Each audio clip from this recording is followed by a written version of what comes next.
and I really lost touch with who I am. That those influences from society and stuff really had a huge impact on me. And I thought that I stand for certain things that were really not in alignment. And when you live away from the alignment, I guess life somehow has that power to smack you and give you a lesson or two. And there were many lessons along the way. It starts with smaller ones and then it, ups the game. But I was just blind to those signs.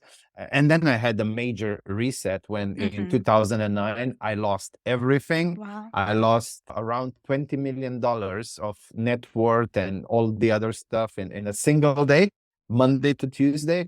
And I even ended up almost 5 million in personal debt. And that's when I had the real reset. And at first, depression, anxiety.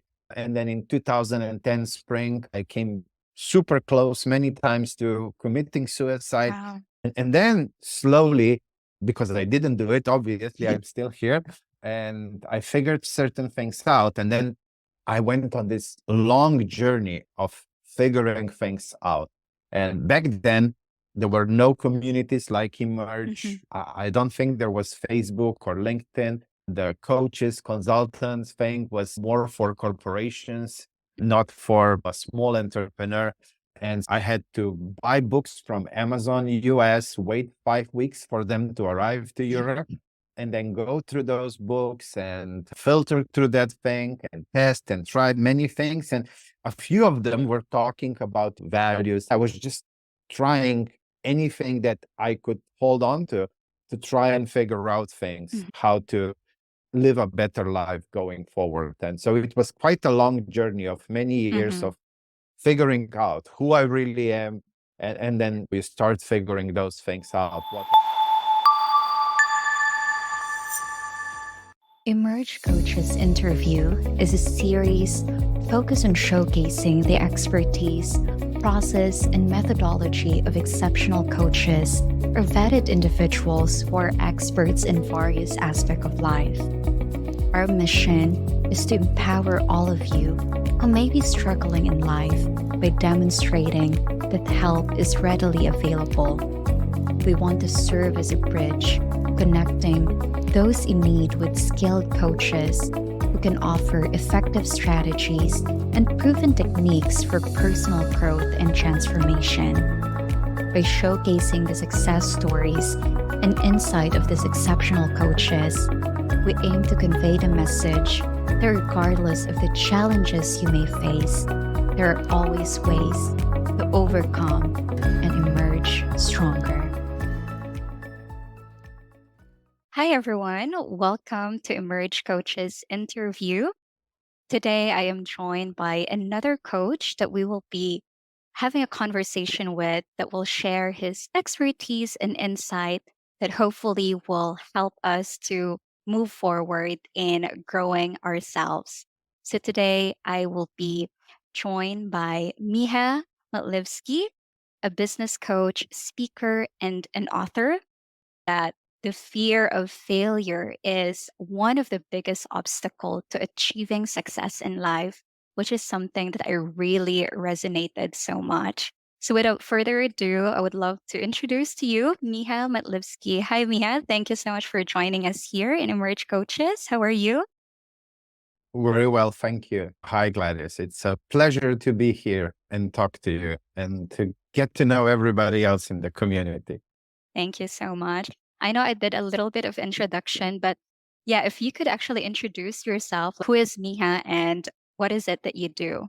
So I'm originally from Slovenia. That's a very small country in Europe, only 2 million people. I think even Cebu is bigger. And I lived in quite a few different places throughout the world. And for the past almost year, I'm now in the Philippines, happily married. I was an entrepreneur since 18 years old, 17, 18 years old. I dropped out of high school. So I'm not a huge fan of going to university and studying. And I'm more the street smart person than the book smart person. I know that studying, going to university is a huge thing in the Philippines. Yeah. Yeah, I'm just not inclined in that direction. And I've been an entrepreneur all my life, and I've had many companies. And with that comes a lot of failures, many more than successes. Thankfully, the few successes at the end outweighed the failures. And then in 2016, I Mm. had a very successful exit from the one successful company out of all of the other failures. And I just was like, okay, retirement. I moved to Portugal, to Lisbon. And Mhm. after 3 days, I got super bored from partying, and I started going to business meetups because Mm. I needed to be around fellow entrepreneurs.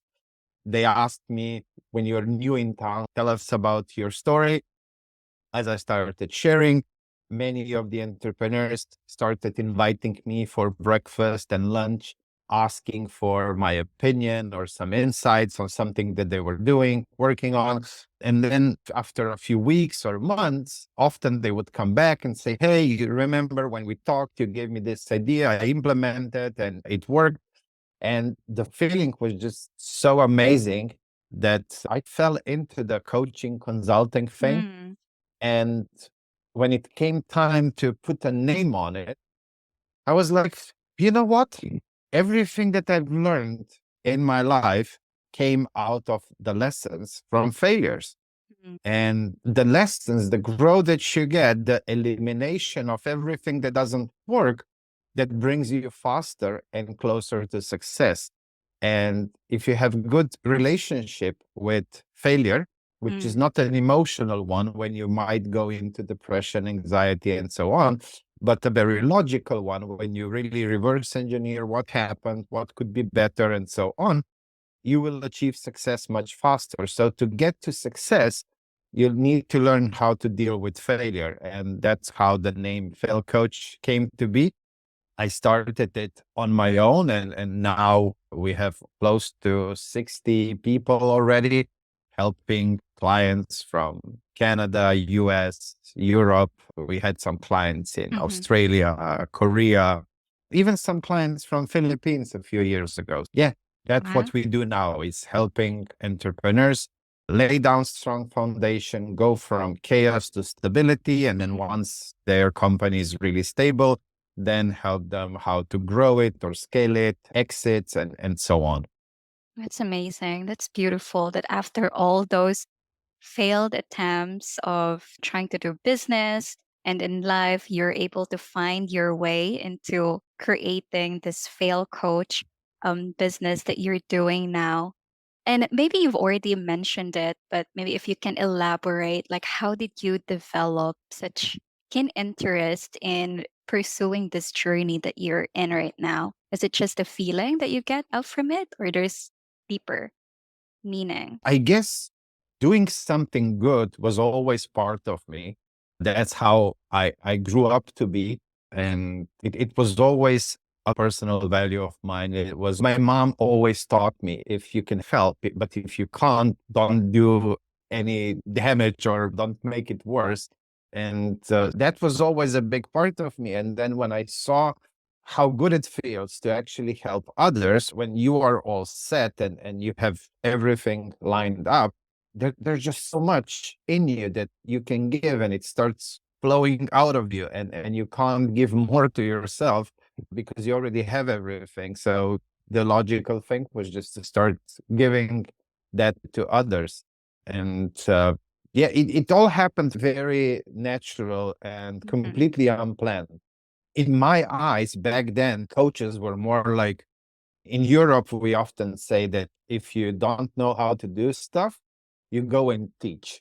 Mm. And for me, the coaches that I saw back then, I don't know, the things that they were saying, it just didn't make any sense from my practical experiences. It was like, okay, so this is some nice theory that you read in some book, but it doesn't really apply to the real world. So my way of how I viewed coaching back then was that those are just charlatans who are selling you some made up dreams, castles in the sky. And yeah, and then I was like, if I'm going to do this, I want to do it differently. I want to do it my way, and I want to do it aligned with all of my Mhm. values and stand behind those things. So I never help anybody with anything that I haven't tried or am not still doing. Sometimes I help them with things that I'm not doing anymore because they don't apply any longer to my life, but never would I ask of somebody to do something that I'm personally not doing, because walk your talk, personal integrity is also very high on the list of my values. That's beautiful. Yeah, and I totally resonate when you say when you give something to someone, it always goes back to you. My first experience with that is when I was 14. I was doing this feeding program as part of our program in school. And I was so shocked that seeing the smile, the happiness of the people there for that simple act of kindness that I did just overflowed me with so much beautiful emotion, gratitude emotion. Yeah. And that's amazing. Now, you had this different idea of coaching back then, and what pushes you to actually do it and decide, okay, I'm going to do it, but I'm going to do it differently? What was the that pivotal moment, or was there something that sparks you, or you see an opportunity?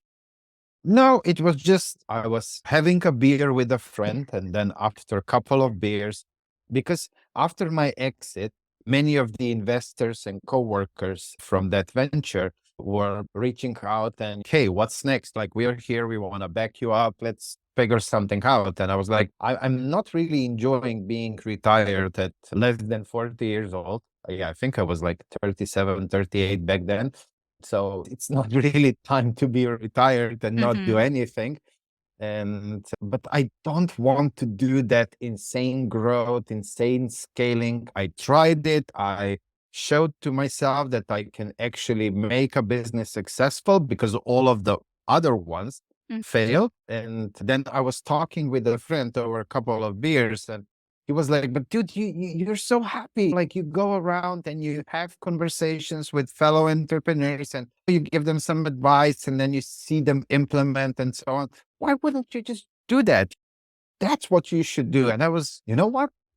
It makes sense. So I don't know whether it was the influence of the few beers or it actually made sense. But yeah, that's how the whole thing really started. So, I help everybody. A lot of Mm-hmm. conversations in today's world happen around finding your purpose, figure out Right. what you're destined to do. My belief is that when you have freedom. And for me, the definition of freedom is freedom of choice, Mm. where you don't have to do anything, but you choose to do things. And so when you get yourself into the position to have the freedom of choice, you just naturally gravitate in choosing things that align with you and close to your heart. And my definition of happiness is also a very simple one. Just take time, and it takes a lot of time to do a lot of self-reflection and figure out who you are, what do you stand for, what are your goals, dreams, what are your core values, and like just what's that vision and Mm-hmm. mission in your life, and so on. And then just be aligned with who you are. And if every day you are in alignment with who you are, every day will be happy, no matter how hard some days are and things don't work the way, but you have those positive emotions because you know that you are following who you are, and Exactly. you just go past any obstacles on your way. And so it all happens very randomly. And even then, I started this thinking it will be just my own thing, like a little Mm-hmm. consult. You have a few clients and that's it. And then a lot of other coaches and consultants reached out to me. Can you help me develop my coaching business, a consulting business? And a lot of them struggled with doing marketing and doing sales. And that kind of came quite natural to me. And then another friend said, "Why don't you guys just partner up together? You already have this thing working for you, where you have enough people reaching out to you that you can't even Mm-hmm. handle all of that, and they are amazing at what they do, but they hate the marketing and sales process." And so we started developing different partnerships, and all of the different fail coaches are really just partnerships with a few employees here, a few employees there, but mostly they're just partnerships, people who are aligned in the vision, the mission, what we stand for. And yeah, we just do it. So even this growth happened very unintentionally. Mm. So That, I'm just more or less going with the flow. that's crazy, but just a simple beer conversation with a friend turn into the coaching business and then turns into this collaboration with other coaches. And I really believe that success is all about collaboration as well with other people. I just depends on what you think, like who you Mm-hmm. are.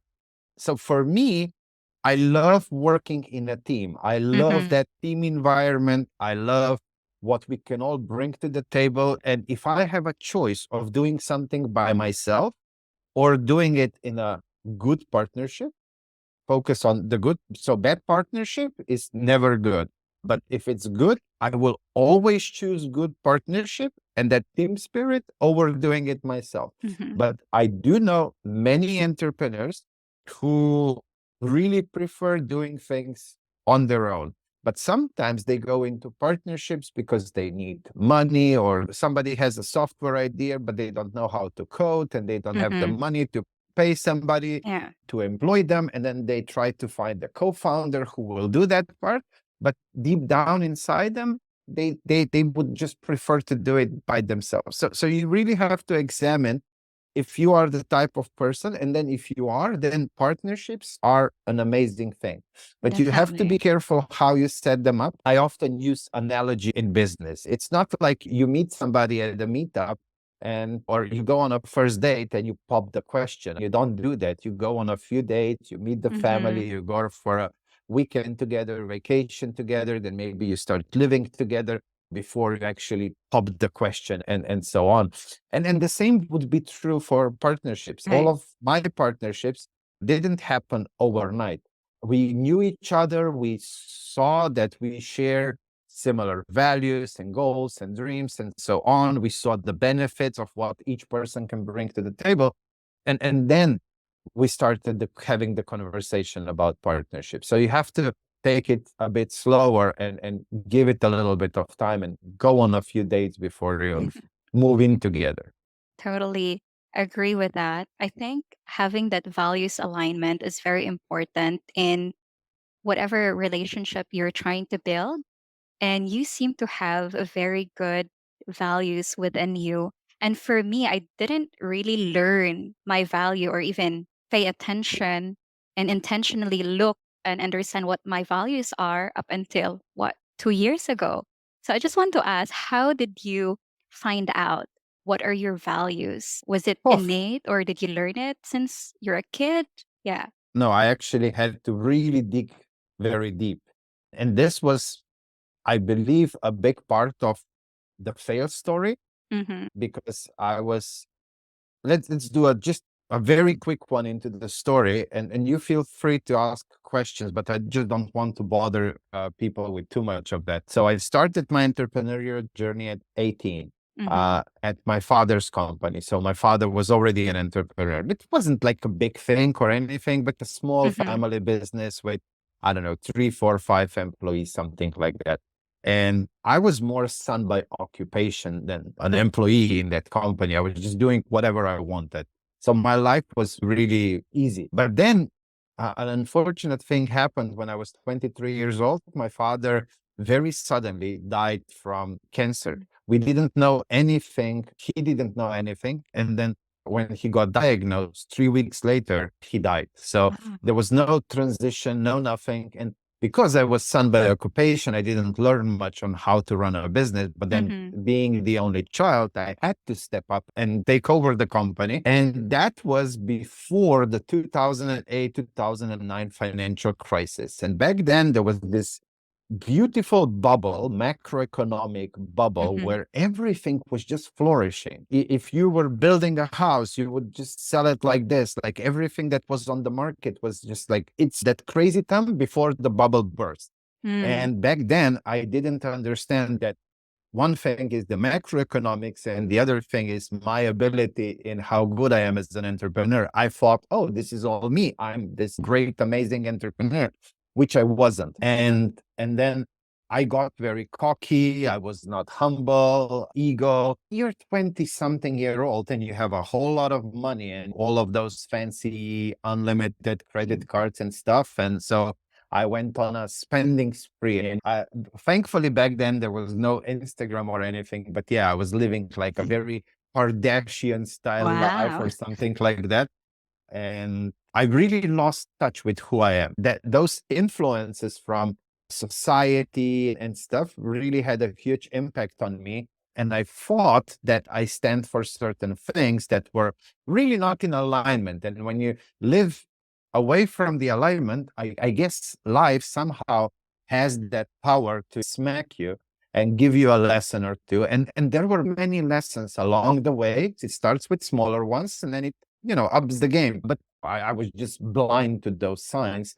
And then I had a major reset when in 2009, I lost everything. Wow. I lost around $20 million of net worth and all the other stuff in a single day, Monday to Tuesday. And I even ended up almost 5 million in personal debt. And that's when I had the real reset. And at first, depression, anxiety. And then in 2010 spring, I came super close many times to committing suicide. Wow.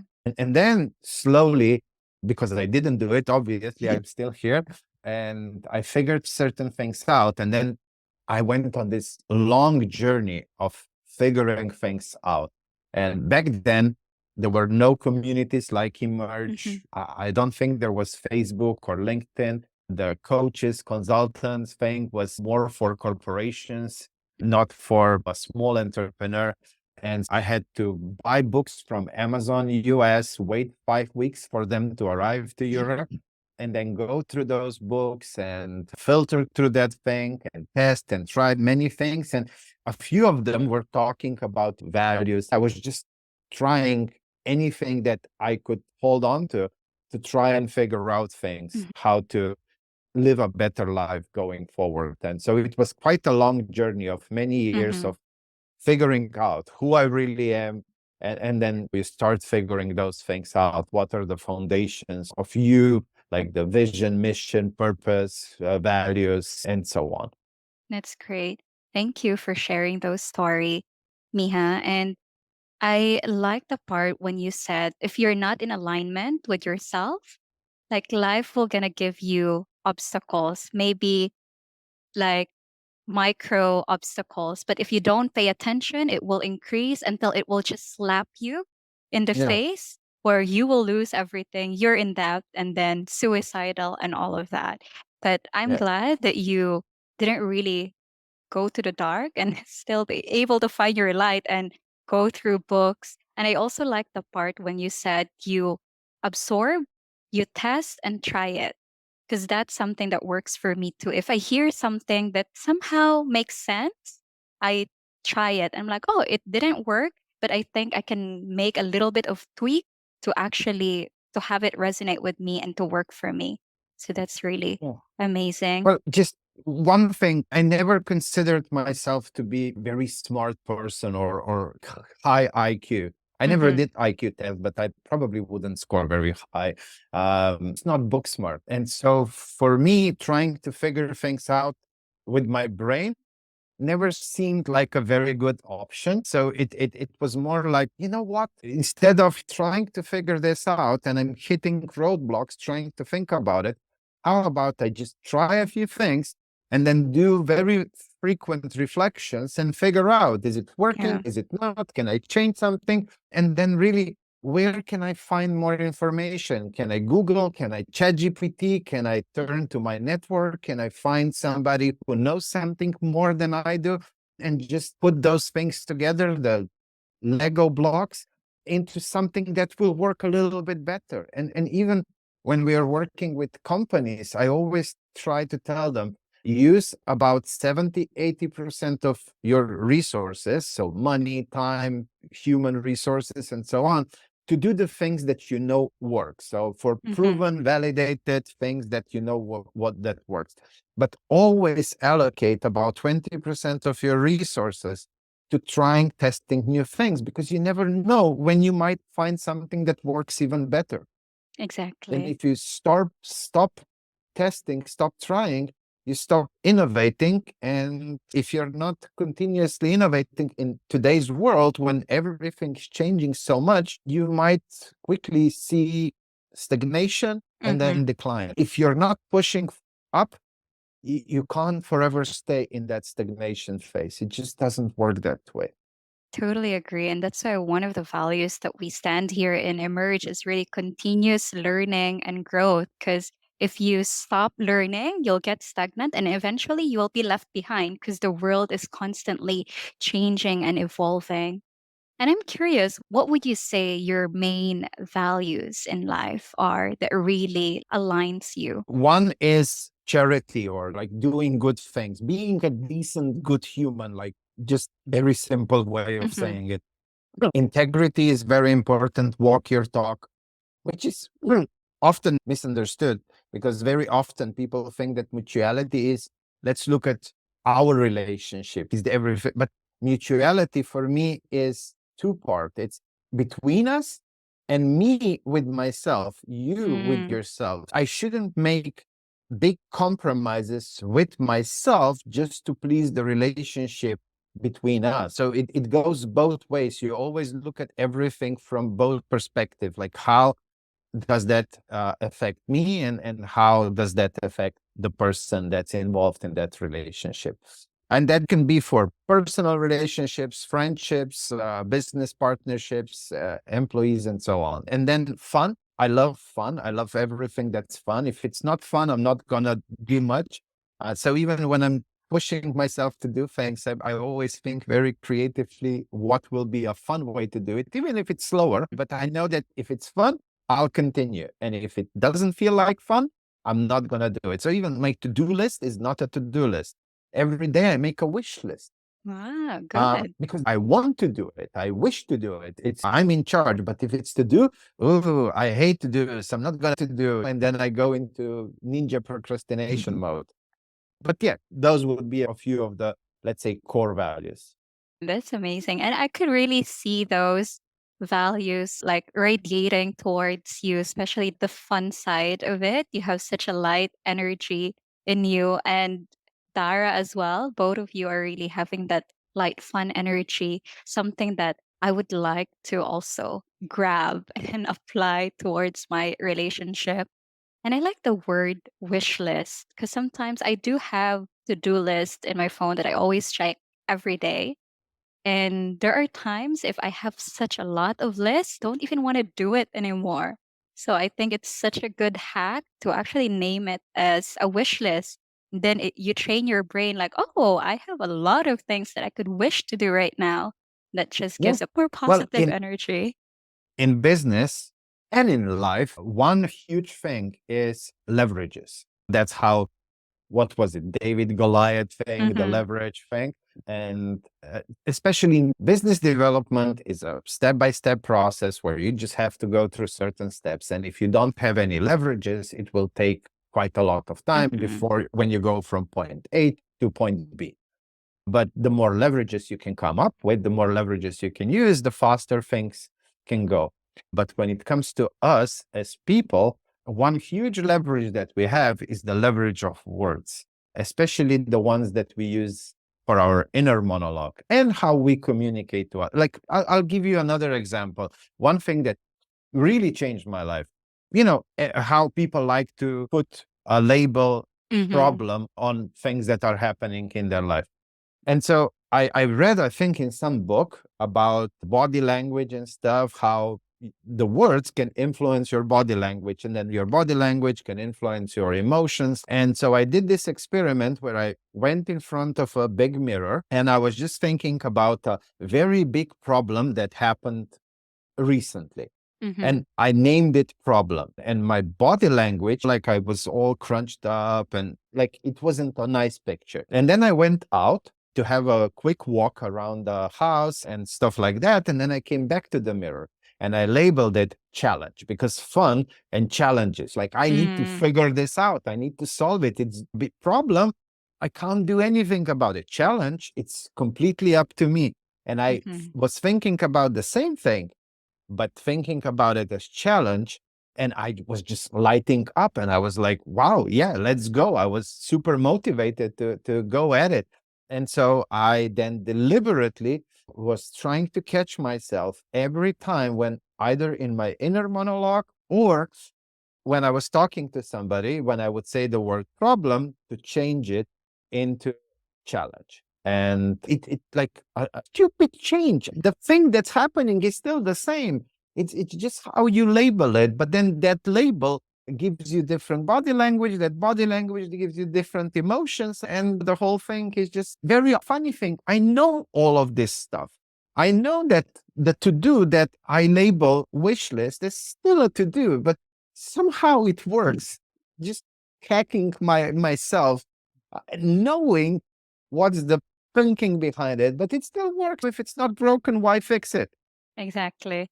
That's beautiful. And yes, I've been playing around with using different words when I started reading Tony Robbins' book, Awaken the Giant Within. And he was doing this, have your vocabulary of words increase. And I even found it that using English allows me to have wider vocabulary than the Bisaya language, than our own dialect. And that allows me to understand. I want to say something here. This was a huge lesson that I learned, and it might be valuable to you and to your audience. So I'm from Slovenia. Slovenia, we speak Slovenian language. And then all my work and all my learnings came from English books and traveling and all of that. And then I met a guy from US, and he was this like old grandpa, like you could just listen to him like for days. And he noticed something. We were talking and he said, you don't show like he was trying to unpack that almost like I'm not truthful and sincere. And that was like, really, that doesn't sound like me. And I don't even know how, but somehow I figured out that in Slovenian language, I would say I feel, but in English, because I learned it more, I would say I think. And so for him, because he was only listening to my words, but those words, when I was translating them for myself, had a different meaning. I was just using the wrong word to explain that situation. Because you guys speak Bisaya and language English is learned, be very careful if you're using the right words. And then I was also, again, very mindful about that and really started changing those things. And then those same things from Slovenian language started to translate nicely into English as well. So just, yeah, maybe something to explore a little bit, whether you're using the right word, the same word that you would use in Bisaya. That's good. Yeah, definitely. I think there's a lot of problems and conflict inside a close relationship, especially for interracial couple, because there's like misunderstanding. I'm trying to express my love to you, but the words that I'm using in English is not really resonating how I feel. I find those challenges for me. That's why I'm really diving into reading books and trying different things as well, just like you, testing things and see which one actually works. So that's a good. Yeah. Thank you for pointing that out. The thing that I notice in our language, there are some words that we just don't have any terminology for. We have some emotion, not words, emotion that we don't have any terminology for. So now I'm actually learning them like, oh, this is actually what I'm feeling. And it's so nice when you're able to name that emotion. It's like you name the devil and it goes away, or you're able to tame it. Yes. Sometimes if you can't translate something, try to explain it. Don't try to find something that sounds similar, because it might bring a different vibe to the story. Just then better just explain it in like long form. It will do better than like a lot of business English. it's just impossible to translate into things like product market fit. That there's literally nothing says that. And so whenever I was doing some workshops or stuff in Slovenia, I would just explain it in long terms instead of trying to find something that would really, or for example, servant leadership, which is like huge thing that I stand behind. And a servant, it's not a good thing, but servant leadership is completely different than servant or slave to your company, to your employees. But in Slovenian, we don't have a translation for servant that would be equal to the servant leadership. And so if you try to just translate it, people will think that you're a slave to, oh, and you have to do everything and your employees boss you around and stuff like that. Like it gives the whole thing like a completely different meaning. It's better to then just explain and give examples, and that will then come to people in the right way instead of trying to figure out something that's close to it, but not really doing worthy translation. That's beautiful. That's something that I can really take away from this conversation. It's instead of using synonym to what I'm feeling, just explain it. I'm practicing expressing like, oh, I'm feeling tightness in my body, or this, I'm feeling warm all over my body, but I'm not sure I'm really angry. It has different emotion rather than just that. But I don't do that regularly because I feel like it takes a long time, but I guess patience and would allow better understanding if I can just make Quality some time. versus quantity. Yeah, So exactly. That's so true. That's great. I'm really enjoying this conversation, Miha. I'm getting so much learning personally, and I'm hoping that our audience as well are able to get some learnings out of this conversation. And I just want to go on the wrap up question as well. And that would be, you're a coach yourself and you're even coaching some coach, other coach. So if you will be hiring a personal coach for yourself, what would you seek help with? I often hire them because I think if you're a coach, like a business coach, and if you're so cocky that you think that you don't need somebody, because when it comes to our business, we are too involved and you don't have that outside view. So I often hire coaches, sometimes for specific things, sometimes to deal with some greater challenges. But what I usually look in them is whether they have done what I need help with. So for me, that's super important. And there is not right or wrong here. We know many sports coaches who are amazing coaches to number one sport people in the world who never did much in that sport or were never too good, but they're amazing coaches. And like we have in Fail Coach, some coaches who are amazing at what they do, but they never had a business before, grow it, scale it.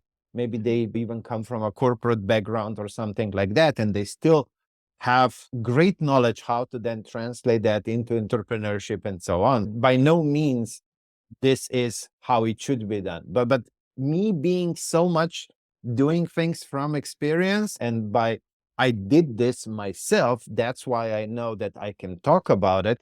It's just important to me to know that they've done it and not just learned about it from a book or a business school or whatever. Exactly. I totally agree with that. The experience, the learned experience is so much more important than the learned things from the book or whatever Yeah. school you went to. And then the second thing, which is also very important to me, is do they have blueprints or do they have framework? Because you will find many in digital marketing, they bought a course or a coaching program from somebody, I don't know, let's say Facebook ads, and they learn that specific thing, doing it in a certain way. And then whichever client comes along, they don't really have the deep understanding of broad marketing strategy and how you put it together and all of those frameworks and human psychology, buyer's behavior, things that really need to be in the top level to then choose the right platforms and choose what you plan to do on those platforms and so on, and put a good marketing mix together. But they just learned something, and whoever comes along, they're always pushing on them that one blueprint. I don't want that. So I want to see that people who I would hire as a coach, as a consultant, that they had that basic understanding, that understanding of the framework behind it. And so that, because once you understand, then things become very easy. You can just put me on the spot whenever, but I can ask a few good questions. And then based on those answers, I can just pull things from my sleeve because of the understanding of the framework. So that's would be another very high on my list to see whether they have that framework knowledge, or they just learn to do something in a certain way, and now they try to apply it across everything. Yeah, that's actually critical. I think that's very important. Thank you, Miha, for sharing it. And one last thing as well, if you're speaking with someone who wants to take more ownership of their personal growth journey, what would be a resources, a book, or anything that they could actually do that will help them emerge as a better version of themselves? I obviously learned most everything from books, and I love books. I love reading books. But I do think that in today's world, there are faster but equally good ways to get that knowledge in a bit more distilled way. And there's like huge selection of great content on platforms like YouTube and so on, and podcasts, and where you can really get a lot information much faster, so you can progress faster. But if books, I would say Emotional Intelligence 2.0, a very good book. Emotional intelligence, very important thing. If you want to be a leader, if you want to be an entrepreneur, leading any kind of team, or if you want to be good at sales, emotional intelligence is really very important. As a Westerner, sometimes we have a bit hard time understanding the Eastern philosophies of Zen and stuff like that. So one great book that crazily good translates Eastern philosophies into the modern Western way of thinking is Fuck It. I think the most important thing in our life, and the biggest question mark, is human beings. Everything else is way more predictable and way more measurable and stuff. If you would have a company full of robots, things would be very simple. It's the addition of human beings that then start making things a bit more complicated. And the more human beings are involved in all of that, the more complicated things are. And one thing that is very important if you are a leader or an entrepreneur or a salesperson is understanding other people's love languages. And there's this super nice book, 5 Love Languages. Yes, it's written for personal relationships between a husband and a wife. But if filtered through it a little bit, it can give you a lot of interesting ideas for managing employees, for having good relationship with your business partners, for being a better in sales and marketing. So really, the whole point is figure out what are your love languages, and then have conversations with others about their love languages. And the point is not to show people love the way we understand it, but the way they understand it. And that really shows if we really care about that person, or we really just more care about ourselves. And then, of course, a love language at home there are different ones at home, but at work, how your employees feel appreciated. How did they understand that they did a good work? How they best understand instructions. So those are all little things that could go under love languages. And so this book is, I'm not affiliated with that book, but I often make whole companies read that book when we are working with our clients. Nice. That's beautiful. I've heard of the 5 love languages, and I started reading Emotional Intelligence, but I'm not sure if that was the 2.0. But yeah. Fuck It. This is like a book as well. Yes, it started as a book, but now you have a journal and a few other things. But yeah, just the book, Fuck It, something like it's been a while, but it's really letting go and accepting things. In the Eastern philosophies, us Westerners, sometimes we don't connect with those deeper things. Oh, meditation, what's that? And stuff like that. For more Western mentality people who might be listening to this, fuck it is a really good way to figure quite a few things out and start living a much more happier life. That's beautiful. Thank you so much, Miha, for sharing all these resources that I think would be valuable for people as well. And for anyone who's listening and they want to connect with you more, where can they find you? We are actually putting now a little team together here in Cebu so that I will go back to creating content. The main channel will be YouTube, and it's YouTube/fail coach, something like that. But I haven't been active for a while, like with the move and this and that and all the Yeah. bureaucracy in your country, in the Philippines. So it was all very challenging. So I wasn't like really in the space to then on top of that also create content. So yeah, they're more than welcome to join that. But other than that, I would say that LinkedIn is my preferred social media network where I'm most active. We do have things like Instagram and Facebook and stuff, but yeah, just other people from our team handle that. But my personal LinkedIn, I actually handle that myself. And I will make sure to join as many of the live events you guys will have. And so they can always come to that and we can always have a conversation there. I love talking to people. As you can see, I'm a very chatty person. I love meeting people, chatting with people, and if we can figure something out, I'm always up for it.